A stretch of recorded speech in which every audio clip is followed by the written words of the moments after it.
مذہب اسلام کے اندر حقوق کی ادائیگی کی بڑی تاکید فرمائی گئی ہے۔ وہ حقوق چاہے اللہ رب العزت کا حق ہو یا اللہ رب العزت کے بندے کا حق ہو، حقوق کی بڑی تاکید فرمائی گئی ہے، اور حقوق کی ادائیگی کے لیے معاملات کا درست ہونا، اس کا ٹھیک ٹھاک ہونا ضروری ہے۔ اور وہ معاملات چاہے اللہ رب العزت کا بندے سے ہو یا اللہ رب العزت کے بندے کا بندے سے ہو، یعنی ایک بندے کا معاملات دوسرے بندے سے کیوں نہ ہو، ایک انسان کا معاملات دوسرے انسان سے کیوں نہ ہو، ہر معاملات میں، ہر حقوق میں اللہ تبارک و تعالی نے حقوق کی ادائیگی کی تاکید کی۔ بغیر حقوق کی ادائیگی کے اللہ تبارک و تعالی کسی کی طرف توجہ نہیں دیتے۔ یہی وجہ ہے کہ اللہ تبارک و تعالی نے قرآن کریم کے اندر بہت سارے نبیوں کے واقعات کو بیان کیا ہے۔ نبیوں کے واقعات اور ان کی قوم کے واقعات کو بیان کی گئے۔ اس کا مقصد کیا ہے؟ اللہ تبارک و تعالی نے پچھلی امتوں کے، پچھلی قوم اور پچھلے امتوں کے درمیان جو اللہ کے پاک بندے نبی اور رسول بن کر اس دنیا کے اندر تشریف لائے اور ان کے واقعات کو جناب نبی کریم صلی اللہ علیہ وسلم کے ذریعے سے ہم تک پہنچا۔ قرآن کریم کے اندر ان نبیوں کے واقعات کا تذکرہ کیا گیا۔ اس کا مقصد کیا ہے؟ تو ایک مقصد تو یہ ہے کہ اللہ تبارک و تعالی پچھلے نبیوں کے واقعات کو اس لیے بیان کرتے ہیں کہ اللہ کے رسول جناب نبی کریم صلی اللہ علیہ وسلم کو تسلی دیا جائے۔ چونکہ میرے محترم بزرگوں اور دوستو، ہم اور آپ جانتے ہیں کہ اللہ کے رسول جناب نبی کریم صلی اللہ علیہ وسلم جب مذہب اسلام کو لے کر، دین کی دعوت کو لے کر اپنی امت میں آئے تو آپ علیہ السلام کو طرح طرح سے پریشان کیا گیا، طرح طرح سے انہیں ستایا گیا۔ تو اللہ تبارک و تعالی پچھلے نبیوں کے واقعات کو بیان کر کے، بتا کر کے اللہ کے نبی جناب نبی کریم صلی اللہ علیہ وسلم کو تسلی دیا کہ یہ صرف آپ کا معاملہ نہیں ہے کہ صرف آپ کو ستایا جا رہا ہے یا آپ کی امت کو پریشان کیا جا رہا ہے، بلکہ پہلی امت کو بھی پریشان کیا گیا، پہلے آپ سے جو پہلے نبی آئے ان کو بھی پریشان کیا گیا، انہیں بھی تکلیفیں پہنچی ہے، انہیں بھی مصیبتیں پہنچی ہیں۔ تو میرے محترم بزرگوں اور دوستو، پہلے نبیوں کے واقعات اور پہلی امتوں کے واقعات کو بیان کر کے اللہ تبارک و تعالی اپنے محبوب جناب نبی کریم صلی اللہ علیہ وسلم کو تسلی دینا چاہتے ہیں کہ آپ کو گھبرانے کی ضرورت نہیں ہے، یہ صرف آپ کا معاملہ نہیں ہے، دنیا کے اندر جتنے نبی آئے ہیں، جتنے اللہ کے ماننے والے آئے ہیں، ہر ایک کو ستایا گیا ہے، ہر ایک کے ساتھ پریشانی آئی۔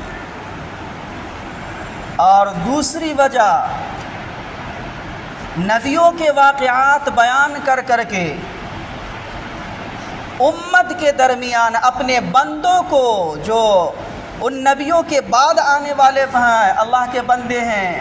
انہیں اسے نصیحت حاصل کرنے کے لیے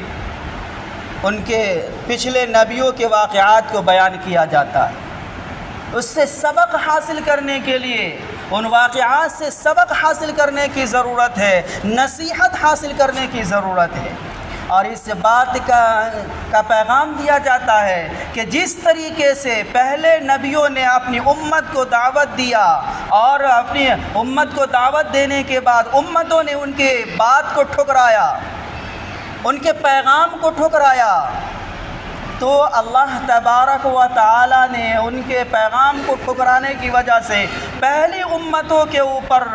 عذاب مسلطیں کی ہیں، پریشانیاں اور مصیبتیں مسلط کی ہے۔ اگر تم بھی اپنے نبی کی امت کا، اپنے نبی کی بات کو نہ مانو گے تو تمہارے ساتھ بھی وہی معاملہ ہو۔ تو میرے محترم بزرگوں اور دوستو، اللہ تبارک و تعالی قرآن کریم کے اندر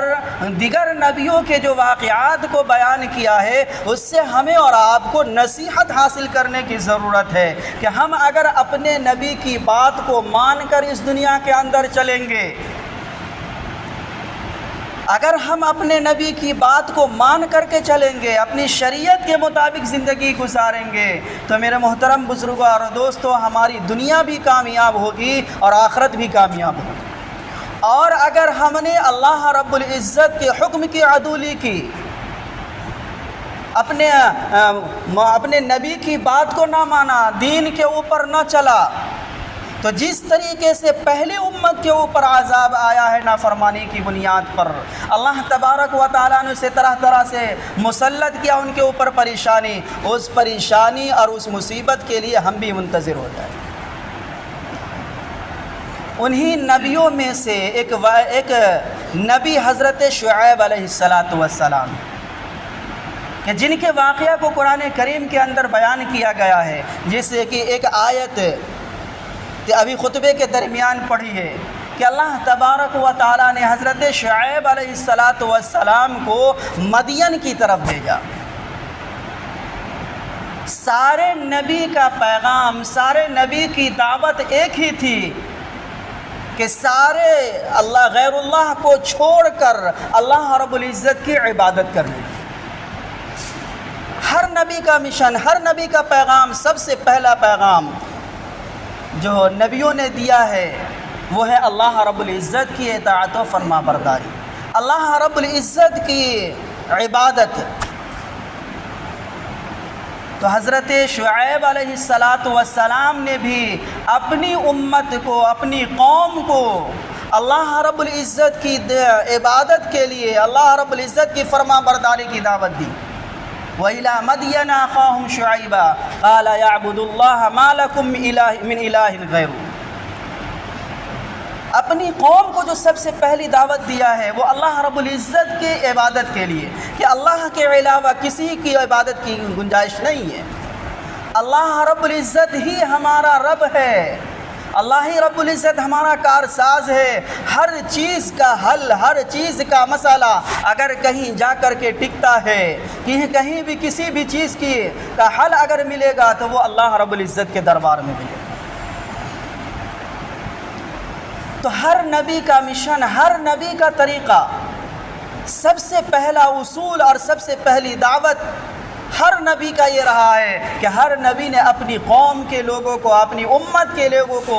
اللہ رب العزت کی عبادت کے اوپر آبادہ کیا۔ ایک دوسری کمی جو حضرت شعیب علیہ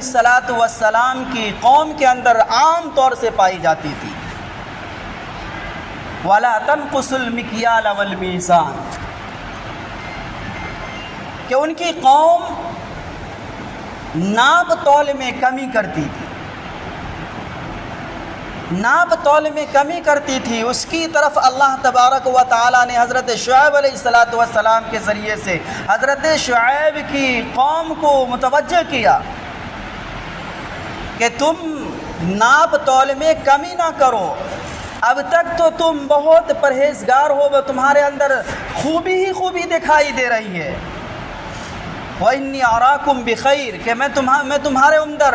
میں خیر ہی دیکھ رہا ہوں، بھلائی دیکھ رہا ہوں، لیکن تمہارے اس فعل کی وجہ سے، اس حرکت کی وجہ سے کہ تمہارے اندر ناپ تول کی کمی پائی جاتی ہے، کہ جب تم کسی سے اپنے حق کا مطالبہ کرتے ہو تو دباؤ ڈالتے ہو،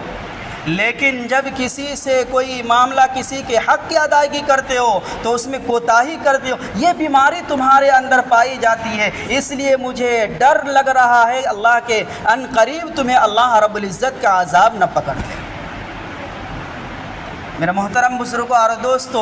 ایک حدیث کے اندر اللہ کے رسول جناب نبی کریم صلی اللہ علیہ وسلم نے فرمایا کہ جب کسی قوم کے اندر 5 برائی پائی جاتی ہے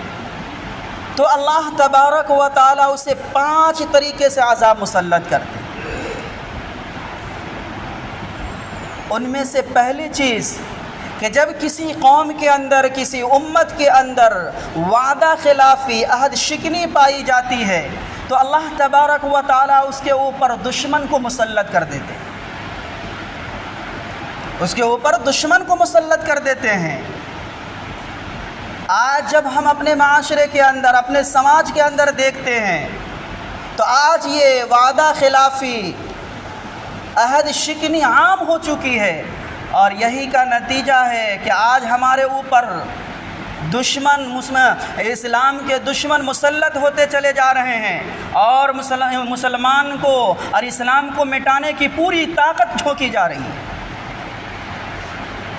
پوری کوشش کی جا رہی ہے۔ اور ہم ہیں کہ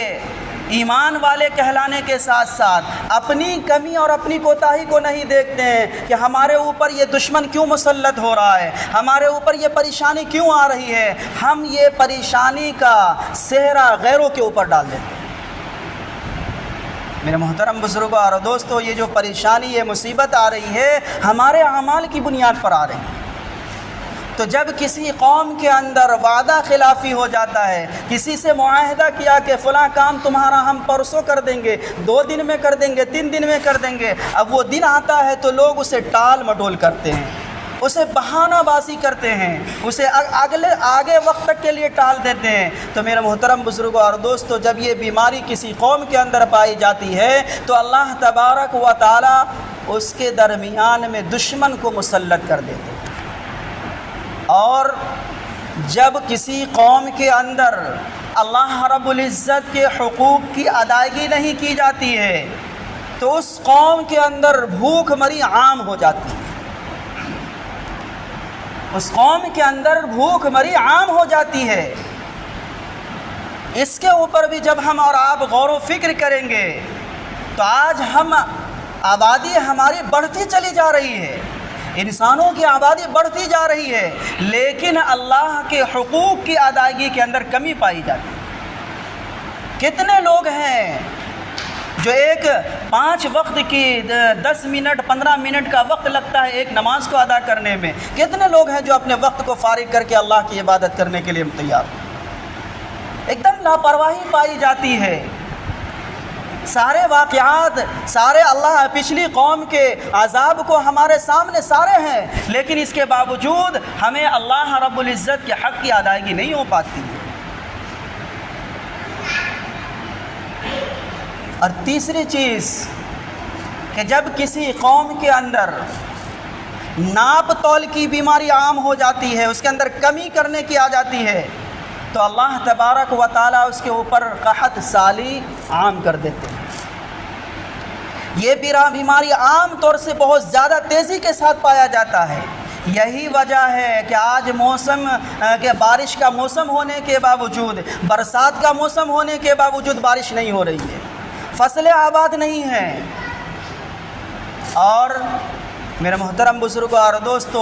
اس کی وجہ یہ ہے کہ آج ہم اور آپ یہ سمجھ لیے ہیں کہ صرف ترازو سے اگر صحیح طور پر نہ تولا جائے تو یہی ناپ تول میں کمی کا ہے۔ ایسا نہیں ہے،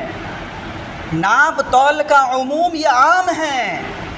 یہ ناپ تول کا جو جملہ ہے کہ ناپ تول میں کمی یہ عام ہے، کسی بھی چیز کے اندر اگر کمی کی جاتی ہے تو یہ اس کے اندر داخل ہے۔ مثلا اگر آپ کسی کے مزدور ہیں، آپ کو 8 گھنٹہ ڈیوٹی پر رکھا گیا ہے، اگر آپ اس 8 گھنٹے کی ڈیوٹی پابندی سے نہیں کرتے ہیں، 8 گھنٹے کے بجائے آپ 7 ہی گھنٹہ ادا کر رہے ہیں تو یہ بھی مکیال میں اندر داخل ہے، یہ بھی مکیال اور میزان میں داخل ہے۔ آپ کھیت کی بٹی داری کرتے ہیں، آپ کھیت کی بٹی داری کرتے ہیں،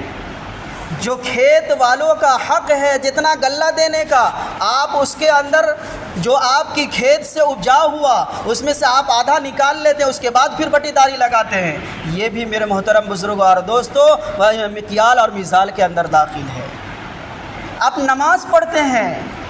ارکان نماز کو اطمینان کے ساتھ ادا کرنے کی ضرورت ہے، لیکن آپ سر جھکائے مرغی کی طرح ٹونگے مار رہے ہیں،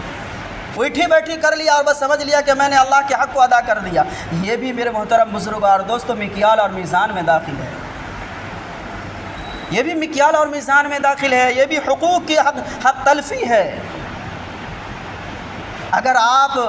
کپڑے کے تاجر ہیں، کپڑے کی آپ کی دکان ہے، تو اب کپڑے بھی کئی کوالٹی کے آتے ہیں۔ کوئی کپڑا ایسا ہوتا ہے کہ اسے کھینچا جائے تو لمٹ جاتا ہے، اسے کھینچنے کے اوپر بڑھ جاتا ہے۔ اب آپ کے پاس گراہک آیا، آپ اس کو میٹر سے ناپ کر کے دے رہے ہیں، تو آپ اس کپڑے کو کھینچ کر کے دے رہے ہیں، تو ظاہر سی بات ہے کہ اس کی کھینچنے کی وجہ سے اس کا میٹر کم ہو جائے گا۔ یہ بھی مکیال اور میزان میں داخل ہے۔ غرض کہ جو چیز جس پیمانے پر ادا کرنی چاہیے اس سے اگر آپ کمی طور پر دیتے ہیں تو یہ مکیال اور میزان میں داخل ہے۔ ایسا نہیں ہے کہ صرف ترازو کے پلڑے کے اندر ہی اگر پلڑے کو صحیح سے اٹھایا نہ جائے تو یہی صرف مکیال اور میزان میں، بلکہ ہر چیز میں جہاں بھی اگر حقوق کی ادائیگی میں آپ کمی کر رہے ہیں یہ مکیال اور میزان میں داخل ہے۔ ترازو کے اندر ایک بیماری یہ بھی پائی جاتی ہے، لوگوں کے درمیان اس کے آنکھ میں دھول جھونکا جاتا ہے کہ کوئی چیز وزن کرنا ہے تو تیزی کے ساتھ اسے پٹک کر کے رکھا اور اسے ہٹا لیا۔ ظاہر سی بات ہے کہ جب اسے آپ ترازو کے اندر، ترازو کے پلڑے کے اوپر تیزی کے ساتھ رنگے تھیں گے تو وہ جھک جائے گا، لیکن وہ حقیقت میں جس وزن پر ہونا چاہیے وہ وزن نہیں پایا جاتا، وہ وزن نہیں پایا جاتا ہے۔ تو اس لیے میرے محترم بزرگوں اور دوستو، یہ ہمارے معاشرے کے اندر عام برائی ہے، یہ ناپ تول کی کمی، یہ عام برائی ہے، جس کی وجہ یہ ہے کہ آج ہم اور آپ پانی کے لیے، بارش کے لیے ترس رہے ہیں۔ موسم ہونے کے باوجود اس زمانے کے اندر جو ابھی کا موسم ہے اس میں کھیتوں کے اندر پانی بھرے ہوئے ہوتے تھے، ہر طرف پانی ہی پانی نظر آتا تھا، لیکن آج زمین خشک پڑی ہوئی ہے، زمین پانی کے لیے ترس رہی ہے، ہم اور آپ ترس رہے ہیں پانی کے لیے، لیکن میرے محترم بزرگوں اور دوستو بارش نہیں ہو رہی ہے، بارش نہیں ہو رہی ہے، فصل آباد نہیں ہو رہے ہیں۔ اس کی وجہ یہی ہے کہ میرے محترم بزرگوں اور دوستو ہم اور آپ نے حقوق کی ادائیگی میں، چاہے وہ اللہ رب العزت کا حق ہو یا اللہ کے بندے کا حق ہو، اس کے اندر ہم نے پورا ادا نہیں کیا۔ اگر ہم اور آپ کسان ہیں تو میرے محترم بزرگوں اور دوستو آپ کھیتی کرتے ہیں، آپ کسان ہیں تو کسان کا جو اصول ہے، جو طریقہ ہے اس کے مطابق کھیتی کیا جائے۔ آج جو بھی اپجاؤ ہو رہا ہے اللہ تبارک و تعالی، آج لوگ رونا روتے ہیں کسان لوگ کہ آج کھیت سے جو پیداوار ہونی چاہیے، زمین سے جو پیداوار ہونی چاہیے اس کا آدھا بھی نہیں ہو پا رہا ہے۔ میرے محترم بزرگوں اور دوستو اس کی وجہ یہ ہے کہ اللہ تبارک و تعالی نے پیداوار کے اندر جو ہمارے اور آپ کے لیے عشر کی شکل میں رکھا ہے، غریبوں کے حق رکھا ہے عشر کی شکل میں، ہم اس کی ادائیگی نہیں کرتے۔ سارا کھیت سے جو بھی اپجاؤ ہوا، جو بھی پیداوار ہوا اسے ہم اپنے گھر کے اندر رکھ لیتے ہیں، غریبوں کے حق کو ادا نہیں کرتے ہیں۔ یہی وجہ ہے کہ کھیت آج آپ کو غلہ نہیں دے رہا۔ تو اس لیے میرے محترم بزرگوں اور دوستو اللہ تبارک و تعالی نے جو حضرت شعیب علیہ السلام کی قوم سے خطاب کرتے ہوئے فرمایا تھا کہ تم ناپ اور تول میں کمی نہ کرو، اگر تم نے ناپ اور تول میں کمی کیا تو مجھے ڈر لگ رہا ہے کہ اللہ رب العزت کا عذاب تمہارے اوپر مسلط ہو جائے۔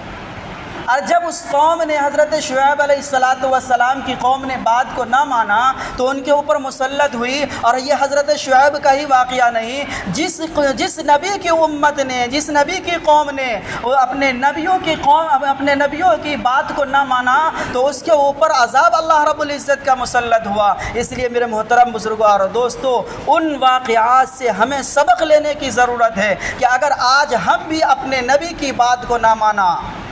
اپنے نبی کی بات کو نہ مانا اور اس کے اوپر عمل نہ کریں گے تو میرے محترم بزرگوں اور دوستو قریب ہے کہ اللہ تبارک و تعالی ہمارے اوپر بھی عذاب مسلط نہ کر دے، اور ہو ہی رہا ہے،